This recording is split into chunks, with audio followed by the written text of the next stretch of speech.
Thankful that Brother Phil able to give our exhortation today. His subject is, Are Christadelphians a Cult? In preparation for his remarks, he asked that we read 2 Timothy 4, verses 1 through 4.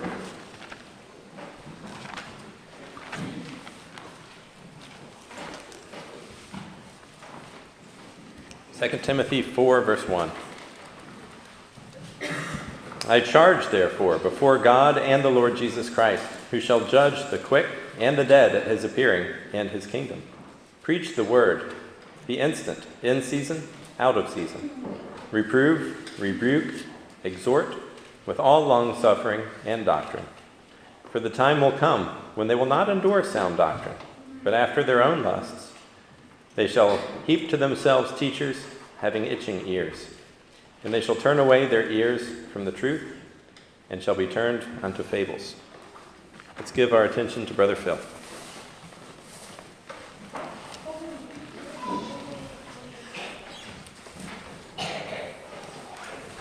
Well, good morning. So, are Christadelphians a cult?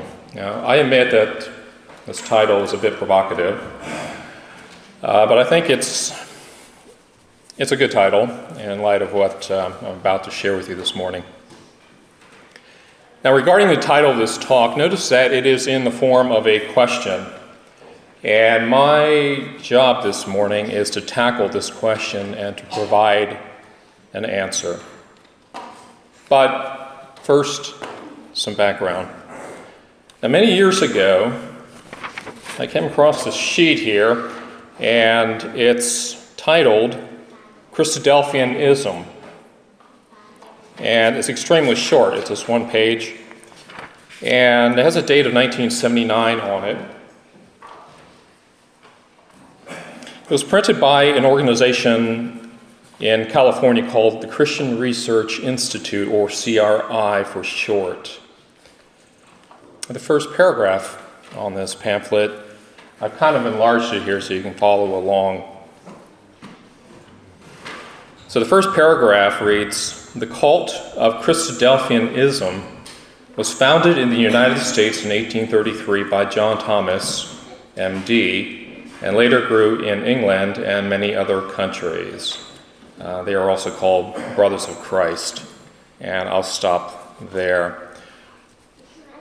And if you were to jump to the very last paragraph, and I've done that here and blown it up for you, I'm just going to read that paragraph for you. It states, "Christadelphianism stands in direct opposition to the teaching of Scripture and to historic Christianity and cannot be considered truly Christian." Now, last year, myself and some other brothers and sisters, we went out to have a bite to eat after memorial service. And during lunch, this topic came up. During lunch, we discussed how others outside of our community view and talk about us.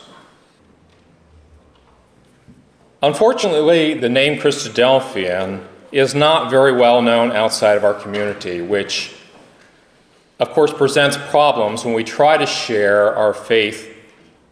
First question is, Christadelphians, who are they? I've never heard of them before. And often when they depart and go their own way and probably get home or get to a computer, one of the first things they'll do, if they haven't just totally dismissed you altogether, one of the first things they'll probably do is go onto the internet and type in Christadelphians. Now, I did this week. I went to Google and typed in Christadelphians. And what you see up on the screen is what you will get. The first two results I've labeled up there, number 1 and number 2. The first one is from the BBC, the British Broadcasting Corporation, and the second one is from Wikipedia. And they're both very excellent resources if you were to click and follow them. Below that, number 3, is a section called videos. And 2 of those videos are very hostile to the Christadelphians. Now I want to scroll down so you can actually see the captions underneath each of those thumbnails. And the very first thumbnail video, the caption reads, "Who are the Christadelphians?" And if you look closely at that thumbnail in the bottom left corner of the thumbnail, you'll see the letters CRI. And if you were paying attention, that's the same organization that put out this pamphlet, which I just read the opening and closing paragraphs to. So you can probably guess what you're going to get if you were to click that first video. I'm not going to do it at this time, but I will later. So stay tuned for that. But if you continue scrolling on Google's website after typing in the word Christadelphians, you'll get these additional results. And what I did was highlight the ones that refer to Christadelphians as a cult. Now, I'm not sure I can read it from here. I can't at this angle. I can read the bottom one where it has the word cults next to the word Christadelphians, and if you look right here, it actually says all about cults.org, Christadelphians.htm. So those three results are hostile to the Christadelphians and label or categorize Christadelphians as a cult.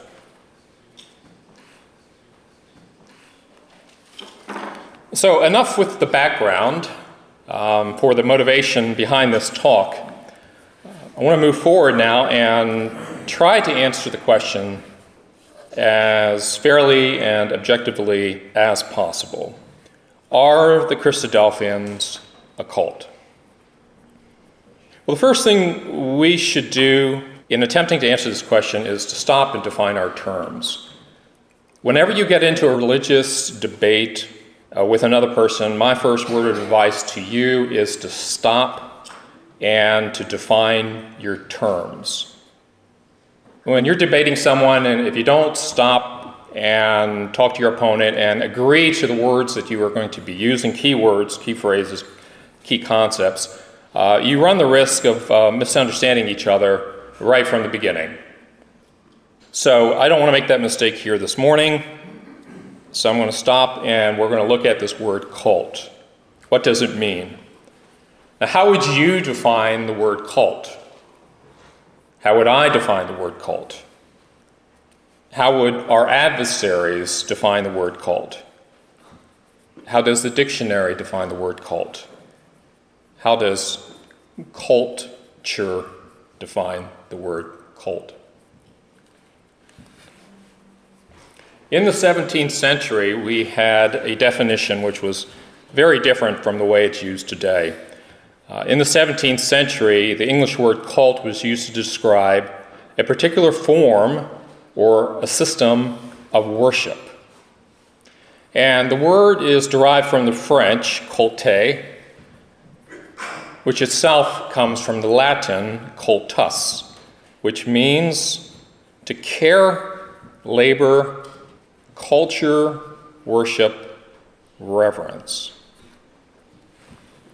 We get the word cultivate from this root word from the Latin cultus, that is, the care, underlying care of the soil.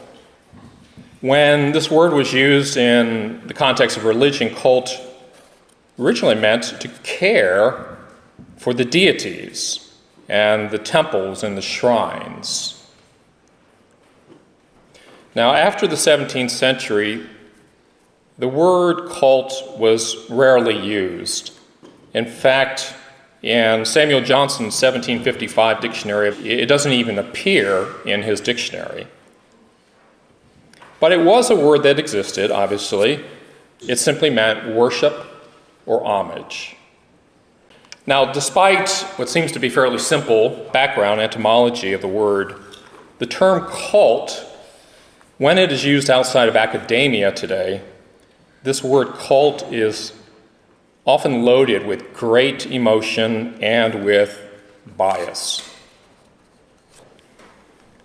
There's a great deal of prejudice one encounters when this word is used in the narrower scope of religion. Today, the term cult has significantly morphed from its original meaning. And these days, when the word is used in the popular religious context, the word cult is mostly used as a pejorative label. Today, when the word cult is used in the context of religion, it's used to describe a cohesive social group which the surrounding society considers outside the mainstream way of thinking. In other words, if the mainstream perceives that a social group is possibly dangerous in some sense, the word cult is then applied to it. However, this is not how the word was originally used. The change in the meaning of the word is partly the result of the rise and fall of headline-grabbing religious groups known for mass suicide and murder, to which governments and news media in the US and in the West have applied the label cult to. And these are just some of the newspaper headlines that illustrate how the word cult is being found in today's society, in the news media. Accusations of mind control, economic and sexual exploitation, and other forms of abuse were routinely leveled against these groups in the aftermath of their atrocities. And I put together a few examples, specific examples. In 1978, we had a very tragic event occur in Jonestown, Guyana, where 918 people committed suicide at the hand of Reverend Jim Jones. And since that time, the public imagination has been captured by several major events, which unfortunately have all shaped the meaning of the word cult. So here are some more in chronological order. For instance, the Branch Davidians in 1993 in Waco, Texas, was involved in a shootout with the federal government, which ended in a fire that led to the deaths of 76 of its members. And then the following year, during the years 1994, 1995, there was a group called the Order of the Solar Temple, which was found in Europe and in Canada, and they made the headlines because they were responsible for dozens of murders and suicides. In 1995 in Japan, there was a group called Shinriko, which killed 13 commuters on a Tokyo subway train, and they seriously injured 54 others. In 1997, this is one of the more strange ones, a UFO cult called Heaven's Gate. The group was in Rancho Santa Fe, California, and in 1997, 39 of its members committed suicide. And there have been other similar events over the years which have all contributed to the reshaping of this term, cult. And as a result of all this, the word cult now carries with it a significant negative and sinister connotation. But here's what's odd about this word, and what I find so frustrating, perhaps you too. The word cult can have a nefarious and evil association with it, but at the same time, the word can be used in such a way as to basically describe what I would call a fan club. For example, the following definitions we can find in a modern Merriam-Webster's dictionary. And in the definitions, you'll find these two particular instances of, sub-definitions. And one of them is a great devotion to a person, an idea, an object, or a movement. And the second definition is a group united by devotion or allegiance to an artistic or an intellectual movement or figure. Now, unfortunately, definitions like these make it possible for everything from Barbie doll collectors to Apple Macintosh computer devotees to be labeled as cults, as at least the Cult of Mac magazine supports that. So if you've been paying close attention, we have a problem right from the very beginning in trying to answer this question. The problem is that, well, let me use the words of one commentator, and you'll understand the problem. Given its connotative breadth, it, referring to the word cult, may be the most ambivalent monosyllable in the English language. In other words, we have a word which is being applied to the Christadelphians that varies and fluctuates in its meaning. In short, this word cult can be applied to Elvis Presley fans, while at the same time be used to describe the suicidal and murderous religious groups that I've referred to. So, do you see the problem? But we just can't throw up our hands and refuse to answer the question, are the Christadelphians a cult? Simply because the word cult has become ambiguous. We will need to get over our frustration. We'll need to embrace the confusion and toss overboard these superficial definitions that pertain to clubs and to devotees and references to artistic and creative persons and movements. When we do that, when we toss out these silly superficial definitions, what we end up with is then what I would classify as the sinister. And we're going to look at those areas this morning here. And that's actually going to make up the bulk of my exhortation this morning. So, in order to answer the question, are the Christadelphians a cult, we need to cross over to the dark side, so to speak, and we will have to throw out the dictionary along with the French and the Latin roots, because they're not going to help us this morning in answering this question.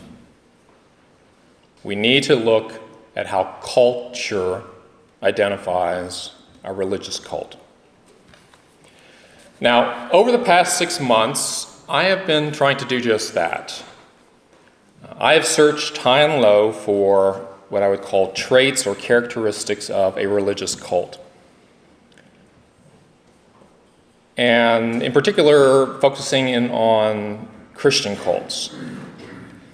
And what I have come up with as a result of this study is a collection of 22 identifying characteristics of a Christian cult as defined by today's society. And this list of 22 traits are not traits that I dreamed up. And just because I share these 22 traits with you does not mean that I agree that these 22 characteristics of Christian cults should be used as a test to determine whether a group should be labeled a cult or not. What I have done is simply collect what other people are using as tests of determining whether a Christian group is a cult or not. So I hope I've made myself clear as I proceed into sharing these 22 traits with you. I want to hold them up, I want to use them as a mirror, and I want us to look into that mirror and to do as Paul exhorts us. I want us to examine ourselves collectively in this mirror. But as I go through this process step by step, please don't forget that these 22 traits of a Christian cult are not my definitions. They're simply part of my collection of what culture is using to define a cult these days. So, with that introduction, let's get started. Cult characteristic number 1, a charismatic leader. One of the most common characteristics of a Christian cult is that it displays excessively zealous and unquestioning commitment to a leader. And that leader could be either dead or he or she could be alive with regards to that person's belief system, ideology, and their practices. The leader of the cult may be considered a Messiah figure, one of a kind being, or they may be viewed as a person who is on some special mission to save humanity. The leader is not accountable to any authorities. All of these feature of a cult, however, they do not apply to the Christadelphians. We have never had such a leader in our 150-year history. Jesus is the only authoritarian figure over each ecclesia. So, when it comes to answering whether Christadelphians are a cult, with regards to this particular trait, characteristic, we can respond that it does not apply to the Christadelphians. What about number 2? Cult characteristic number 2, cults are centrally organized. Well, cults are frequently centrally organized. For instance, the Catholic Church, of course, has its headquarters, if you want to call it that, in Rome. The Jehovah's Witnesses have their headquarters in Brooklyn, New York. The Mormons have Salt Lake City, Utah. In contrast, the Christadelphians have no headquarters. We are decentralized. Our ecclesias do not answer to any central organization or headquarters. So, cult characteristic number 2 does not apply to us. Moving on, cult characteristic number 3, or maybe characteristics 3A, 3B, 3C, dishonoring the family unit, isolation is encouraged, and distancing oneself from outsiders. Subservience to a cult leader or to his or her group often requires members to cut ties with family and friends, and sometimes even with society as a whole. Cults encourage or require members to live and or socialize only with other group members. Christadelphians, in contrast, maintain social connections with those outside of our faith community. Christadelphians may maintain relationships with unbelievers, just as long as those relationships do not discredit their Christian witness or cause us to take our eyes off the kingdom of God or cause a weak member among us to stumble. Christadelphians are also encouraged to keep up to date with world events, particularly as they relate to Bible prophecy and to Jesus' return to the earth. So, characteristic number 3 does not apply to us. Characteristic number 4, pure group pressure. Group pressure is one sign of a cult. When a person is carefully managed, monitored, and manipulated through peer pressure, specifically through peer monitoring that looks for any signs of dissent or nonconformity, resulting in the threat or use of punishment, if these things are present, we have the potential for a cult. In contrast, as Christadelphians, we believe that we must live and act according to convictions we form from reading our Bibles, and not from trends from outside or from pressure within.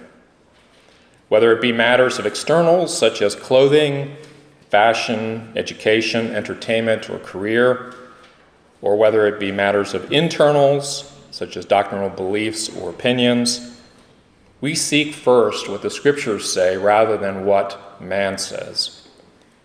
Christadelphians are encouraged to think for ourselves, to question and to debate issues, and to make reasoned decisions. So, let's scratch this trait off of our list. It does not apply to us.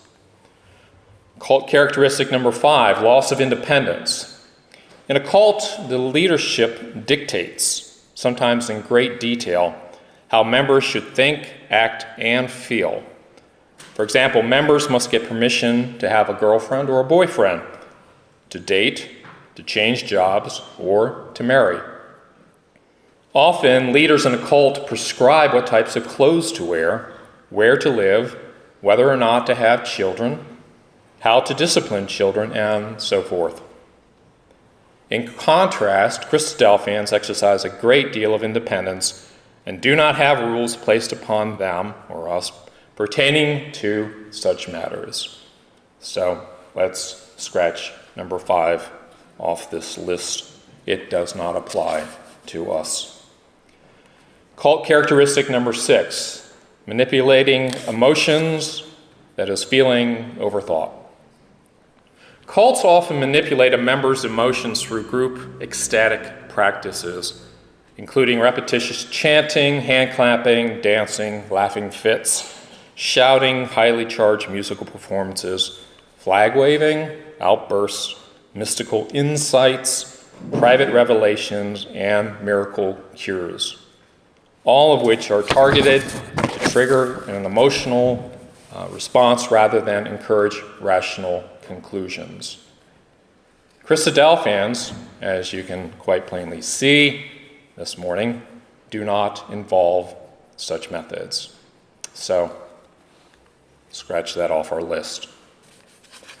Cult characteristic number 7, fear tactics and coercion to convert. Scaring would-be members into conversion or using threats of excommunication to keep a person from questioning their group's roots or their doctrines, these are all signs of a cult. But these are absent from Christadelphian communities. Within our community, no one is asked to commit him or herself quickly. Everyone is given ample time to consider carefully the implications of accepting God's gracious offer of salvation and of the responsibilities of discipleship. So, scratch that off our list. Characteristic number 8, time manipulation. Time control is used by cults to keep their members so busy with meetings and activities that they become immersed in the manufactured cult environment to the point of having no free time. Christadelphians, on the other hand, spend just as much time with family, in leisure activities, in sleep, and pursuing education and a career as any average member of society. So, scratch that. Characteristic number 9, the use of mind-altering practices. Cults often encourage their members to alter their minds through the use of transcendental meditation, mantras, chanting, speaking in tongues, denunciation sessions, debilitating work routines, or the taking of drugs. The only mind-altering substances, or I'll say the only mind-altering practices that Christadelphians encourage are the reading, meditation, and studying of the Holy Scriptures, along with prayer. So, scratch that. Cult characteristic number 10, preoccupied with bringing in new members. The preoccupation with bringing or trying to gain new converts can be a sign of a cult. Perhaps somewhat to our shame, Christadelphians rarely attempt to evangelize through door-to-door canvassing or through public events. So it is with a sense of remorse that I have to scratch that one off the list. Cult characteristic number 11, preoccupied with asking for money. A primary focus of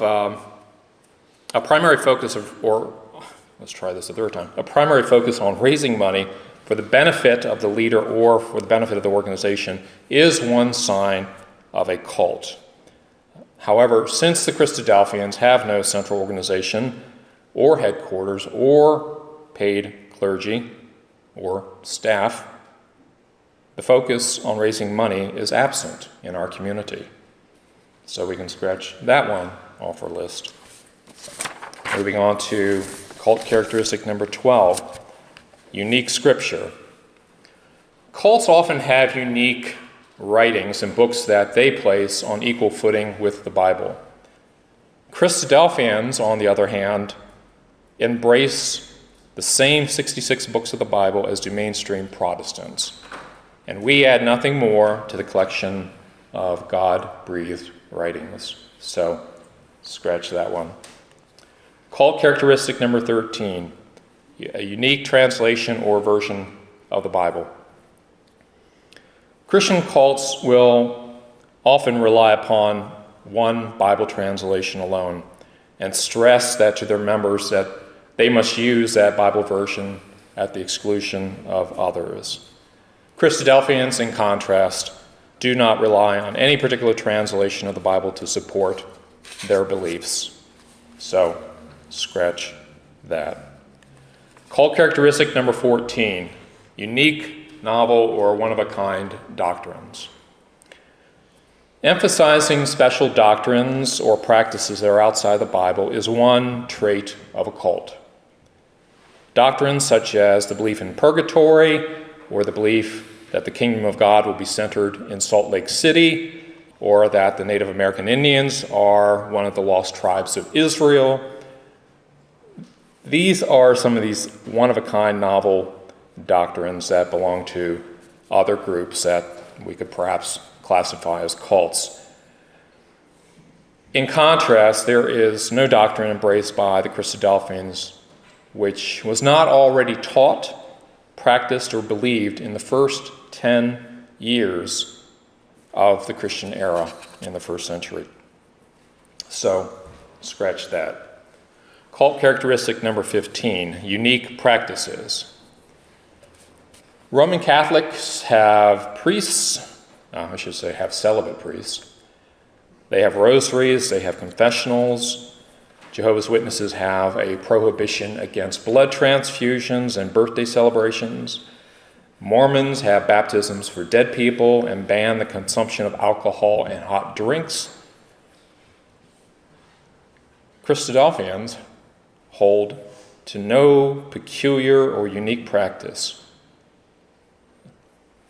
So, scratch that. Cult characteristic number 16, leaving the cult, also known as breaking up, is hard to do. One characteristic of modern cults is their unreasonable control of individual members. Great emotional pressure is applied to anyone who wishes to leave the group.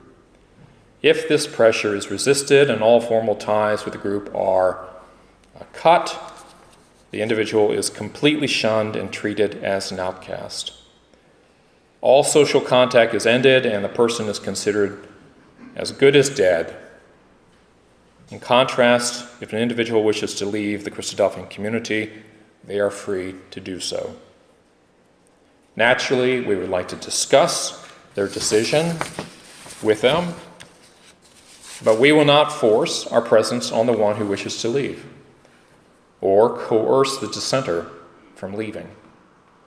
So, scratch number 16. On to number 17, hidden finances. Religious cults frequently hide their financial records from its members. No meaningful financial disclosure exists regarding its budget or expenses.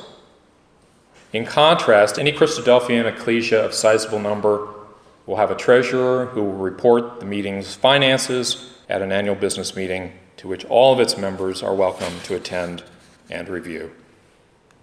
So, scratch that. Characteristic number 18, the end justifies the means. Religious cults often teach or imply that its supposedly exalted ends justify whatever means it deems necessary. This may result in members participating in behaviors or activities that they would have considered reprehensible, unlawful, or unethical before they joined the group. In contrast, Christadelphians are in agreement with the Apostle Paul's response, which he expressed in Romans 3:6. Shall we sin because we are not under the law but under grace? God forbid. So, 18 does not apply. Cult characteristic number 19, communal living and forfeiting of private property. Extremist cults are, in varying degrees, communal in nature. They withdraw from the world and isolate themselves in private, tight-knit communities. Such societies swear off private property and have all worldly possessions in common. Christadelphians, although we are willing to share with others, maintain private property and do not live communally. There are no Christadelphian monasteries or communal houses. Therefore, we can take 19 off our list. It does not apply to the Christadelphians. Cult characteristic number 20, the distortion of human sexuality. One of the hallmarks of a cult is the corruption and distortion of human sexuality. This is manifested either in excess or in deprivation. In contrast, Christadelphians have always taught against premarital sex, adultery, polygamy, homosexuality, bisexuality, and other forms of sexual immorality. Nor do Christadelphians advocate celibacy or singleness above marriage. So we can scratch that off. It does not apply. Cult characteristic number 21. Paranoia, bunker mentality, and date setting. When criticized or attacked from outsiders, a religious cult quickly responds defensively, believing that they are being wrongly attacked or criticized by others, rather than examining whether there may be any truth in the criticisms. Repeated attacks lead to unreasonable fear about the outside world. Evil conspiracies are then put forth by the group, and the outsiders' actions are labeled as persecutions. Often the fears extend to a belief of impending catastrophe. In contrast, Christadelphians are open to criticism. They practice self-examination in their periodicals, and in the internet age are open to criticism through online discussion groups and other forums. They invite investigation.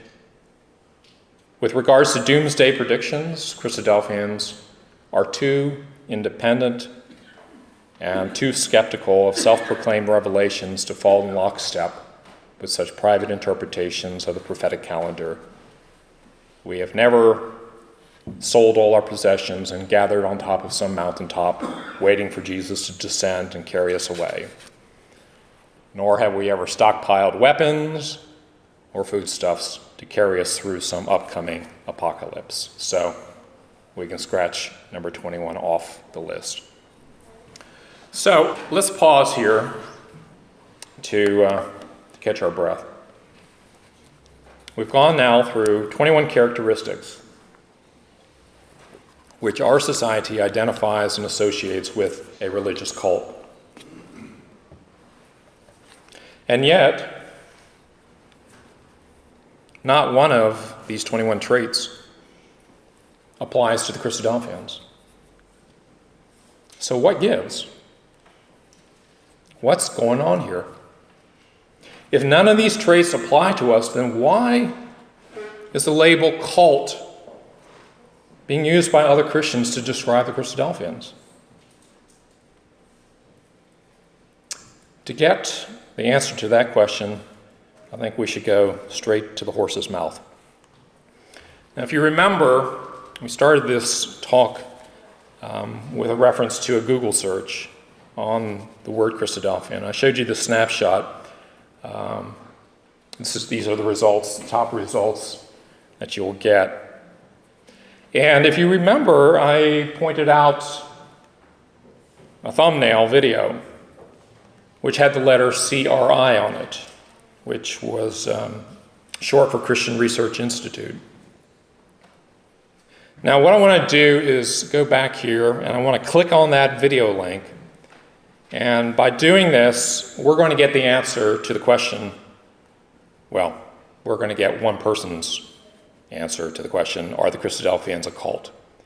And this video is only 3 minutes in length, so I hope you'll bear with me. I'm going to have to switch.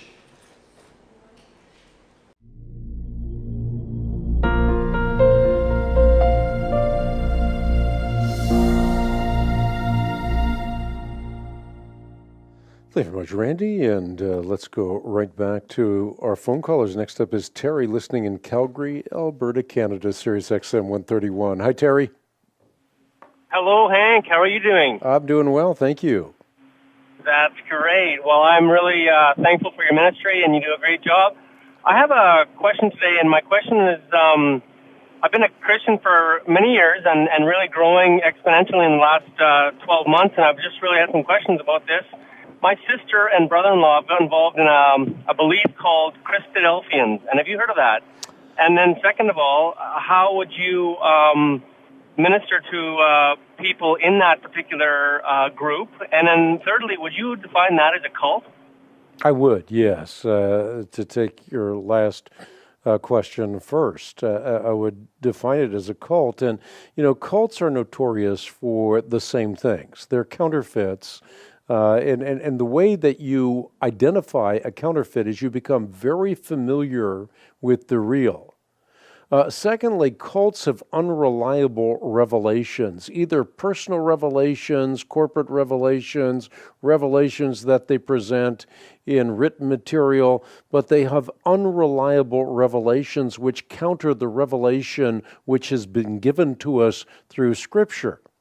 They also use linguistic subversion. In other words, they take Christian language and they subvert it by pouring their own meanings into the words. And then theological subversion means that they take the essentials of the Christian faith and they tamper with them. So in that sense, I think that we can say that Christadelphians are a cult.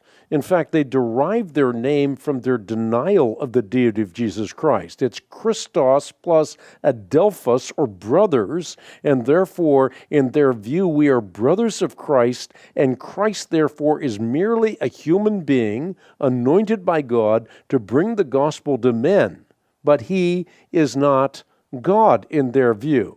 And therefore, their gospel becomes a gospel of works, not a gospel of grace. They also deny essentials like the Trinity. So they remake God in their own image, in their own fashion, and they deny the existence of what the Bible clearly delineates and teaches, and that is the possibility of being eternally separated from the love and grace of God. All of these are very, very serious errors that I think puts them in the classification of a cult of Christianity. They for all the reasons that I mentioned. And how do you witness to them? Well, you have to be familiar with the essentials and use the deviations as springboards for sharing the truth. So, this is basically what it comes down to when others label the Christadelphians as a cult. It's not because of any misbehavior that Christadelphians are pejoratively labeled as a cult, but rather we are labeled as a cult because we reject at least one doctrine which the current majority of Christians view as a fundamental Bible truth. Now, according to Hank, the Bible Answer Man, Christadelphians are a cult because we deny the doctrine of the Trinity, and because we deny, quote, the possibility of being eternally separated from the love and grace of God, unquote. Well, there you have it. This is all it takes in the 20th and 21st centuries to be labeled a religious cult. Reading the Bible and having a difference of opinion on the identity of Jesus and with respect to the state of the dead is why, according to CRI, this is why Christadelphians cannot be considered truly Christian. We are then given the label cult, a term that is used to describe groups that commit mass suicide and murder, all because we do not subscribe to the belief in a triune God. The Bible Answer Man also takes Christadelphians to task for calling Jesus our brother, despite the fact that Hebrews 2 says that Jesus is not ashamed to call them brothers. And despite the fact that Jesus in John 20:27 says, "Go to my brethren and say unto them, I ascend unto my Father and your Father, and to my God and your God." You know, it's common for the exhorter, after he finishes his message, for the presiding brother to open up to 1 Corinthians chapter 11 to prepare for the partaking of the Lord's Supper. They commonly read this passage. "For as often as ye eat this bread and drink this cup, ye do shew the Lord's death till he come. Wherefore, whosoever shall eat this bread and drink this cup of the Lord unworthily shall be guilty of the body and blood of the Lord. But let a man examine himself, and so let him eat of that bread and drink of that cup." In Paul's second letter to the Corinthians, in chapter 13, Paul writes this: "Examine yourselves to see whether you are in the faith. Test yourselves. Or do you not realize this about yourselves, that Jesus Christ is in you, unless indeed you fail to meet the test?" This morning I have shared with you the charges that have been brought against our community by those who are outside of it. I have tried to share with you some of the characteristics of a cult, as defined by modern society. I have brought to your attention how mainstream Christianity views the Christadelphians. I have held up a mirror, so to speak, and asked us collectively to look into it. The Apostle Paul has told us, at least twice in these two passages here, to examine ourselves on a regular basis. First, Paul was referring to an inward contemplation and an examination of ourselves individually when we partake of the emblems. But in a second way, Paul was telling us to examine ourselves collectively, to make sure that we are in the faith as taught by Jesus. We should not be afraid to look in the mirror. We should not be afraid to hear the accusations of those who are outside of our community against us. If we indeed love truth, then the truth has nothing to fear.